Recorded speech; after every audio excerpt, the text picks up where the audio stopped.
তো hello' guys, মই এটা মিনি ব্লগলৈ আপোনালোক সকলোকে স্বাগতম জনাইছোঁ। এয়া আজি ৰাতিপুৱা অকণমান মই জল্দি উঠিলোঁ, সেইবাবে কাম কাজসমূহ জল্দি হ'ল, ভিডিঅ' কৰা নহ'ল পিছে।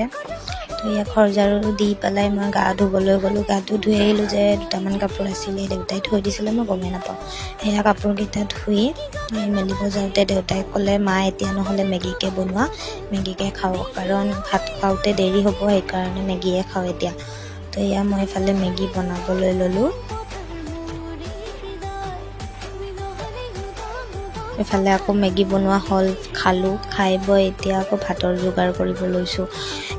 ভাতৰ যোগাৰ মানে বিশেষ একো নহয়, মায়ে ৰাতিয়ে কিবা চব্জি দালি বনালে অলপ বেছিকৈ বনাই দিয়ে যাতে দিনতো খাব পাৰোঁ। তো এইফালে দালি ৰাতিৰে আছিলে, আৰু এইফালে লাও আৰু আলু ভাজি, আৰু এইফালে মই ভাত বহাই দিছোঁ।